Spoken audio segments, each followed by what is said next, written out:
New York City commercial real estate sales plummet 54% to lowest on record. News has been out for months. New York and other megacities like London, Dubai, Singapore, etc. are emptying up. They were too expensive to survive in, but once the pandemic hit, many more started leaving due to job losses and lack of incomes. As a double whammy, almost no one is coming in. And no Giuliani is coming to the rescue this time. This crime and anarchy driving people out of town are what happened in New York City, the 1970s and 80s. This time it is different. New York is a centralized concept, its entire reason for thriving is the need to be near the beating heart of money. But in the Zoom era, location means zip. The city as a target like concentric fortress of location as capital and coolness is going the way of the dodo. Terminal velocity decline. You'll soon see rampant crime, drug use, corruption, murder, prostitution, kidnapping, hijacking, garbage and graffiti, and feces all over every surface. New York City commercial real estate deals have hit a brick wall as the pandemic continues to roil the local economy. According to the Real Estate Board of New York, investment sales dropped by a 32% drop in transaction volume and a 54% plunge in total consideration compared to the first half of 2019, and a record low since the Real Estate Board of New York began reporting the data. Apartment buildings suffered the biggest drops in prices, at 50% on average. Offices and hotels saw decreases of 28% and 37%, respectively, while prices for retail properties were flat. And just wait until the derivatives on all that overpriced real estate start not getting settled. Take 2008 and add a couple of orders of magnitude.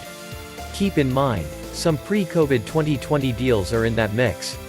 The carnage is actually great. Next, most properties have mortgages, and many cannot take great hits to the price, without having all the equity wiped out. These buildings are heading towards foreclosure.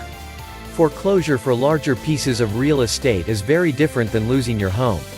The lender has the right to appoint a receiver and essentially take control of the asset. The borrower loses his financial right to the building fairly quickly. We were top of the market in pricing before COVID hit.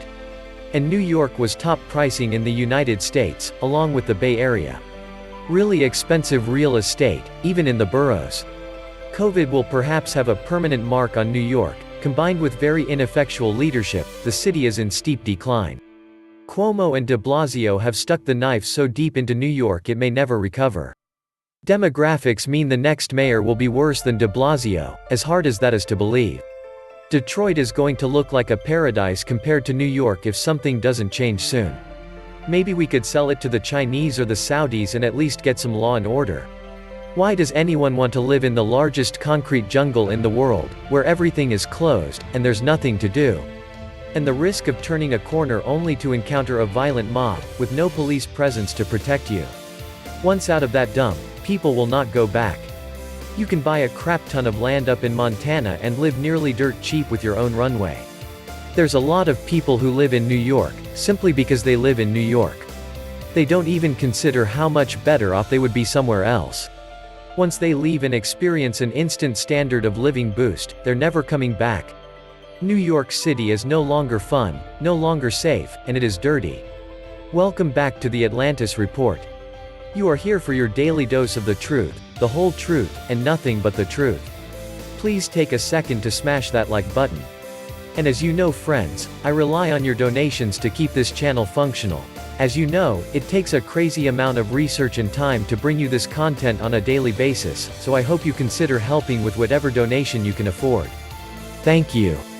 Big cities are overrated, and people shouldn't be living in squabbles. We don't have a land issue in America.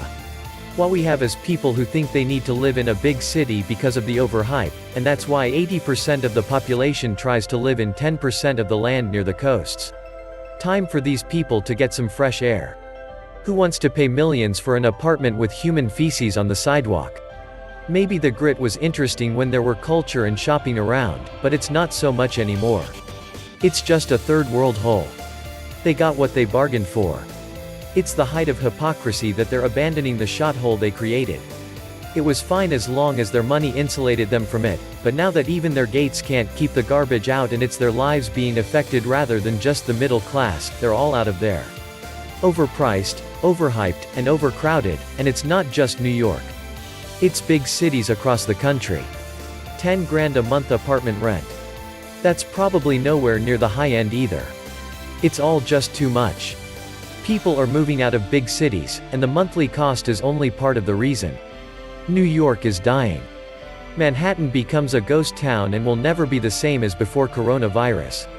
High taxes, crowded, smelly rat-infested streets, riots, and COVID. I can see why people are bailing en masse. That apple is rotten to the core, and I'm pretty sure it will ruin the whole barrel. Wealthy people are the first to flee while the poor and homeless remain behind. Tens of thousands of job cuts expected in public jobs, hundreds of thousands jobs lost in the private sector, iconic restaurants, hotels, bars, theaters, bookstores, and gyms closed permanently. 13,000 apartments are officially empty. Governor Cuomo pleads to the elites to come back by saying, "Come over, I'll cook, relocation companies are very busy, crime is completely out of control, largest retailers and smaller ones are shutting forever." What's gonna be really hilarious is when New York counts its tax bills in the next few years. All those people are fleeing the city and telecommuting. Soon there won't be anyone left to tax, and the unconstitutional attempts they'll obviously make to tax telecommuters across state lines will be struck down in court, leaving them cash poor and in debt to the ceiling. The parade of horrible is about to begin. Expect every affected property owners to march on the New York Property Tax Assessor Office and demand a reduction in assessed valuation. New York is in a tailspin, and we can only hope the whirlpool takes Mayor down the drain and into the sewer where he belongs. The mayor of New York City gets credit for all this. Many people are leaving the city and relocating to Las Vegas. Low real estate taxes and zero income tax are good. Crime is well controlled by Metro, which is what the local police are called. Ask O.J. Simpson. You commit a crime, you go to prison. Folks are moving to places like FL, TN, etc. where their tax burden is actually lower. Detroit went bankrupt when the unions destroyed the industrial base. People left because of the jobs left. People would live there if there were jobs and the streets got cleaned up. New York is going bankrupt because it cannot provide for itself and taxes the daylights out of anyone that even thinks about the Big Apple. There is no industrial base. There is no financial base. There are zero reasons for anyone to live in New York except for the Disney World experience, all sales with just enough wow to keep you interested. Most of the residents today were not born or raised in the city. They have no roots in the city. Keep in mind New York was starting to losing the population before all this happened. The city is also run by left-wing whack jobs. There is no Rudy Giuliani or even Ed Koch, Hugh Carey, to look for leadership.